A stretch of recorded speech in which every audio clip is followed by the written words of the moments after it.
الجزائر، لكن كم من حيوان أيضا تزخر بهم الجزائر. قاسي سعيد، نتحدث عن الأسد الجزائري الذي شنو هي؟ عاودة الأسد الجزائري الطاروس الذي عاش لقرون في جبال الأطلس الجزائرية. هذا أسد الأطلس أو طابع بريدي للجزائر.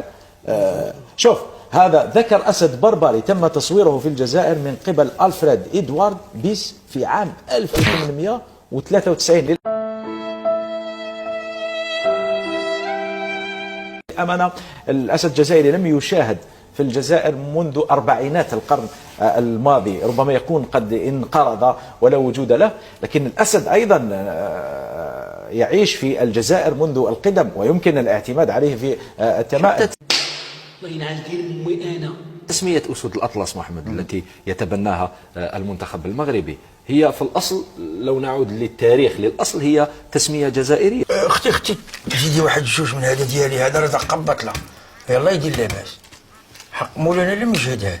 هي تسمية للجزائريين. لماذا؟ لأنه الأسد جبال الأطلس التي ينسب إليها هذا الأسد، الجزائر تملك تقريبا نسبة 70 أو أكثر بالمئة من نسبة هذه الجبال. الناس كلها بتتكلم علي أنا وأنت، ولازم نوضع حد للإشاعة. لذلك الجزائر أولى بهذه التسمية. لماذا نختار الفنك على حساب الأسد؟ صحيح أن الأسد أصبح غير موجود حاليا في الجزائر، ولكن الأسد كان موجودا في الجزائر. جيمي هند خراطي.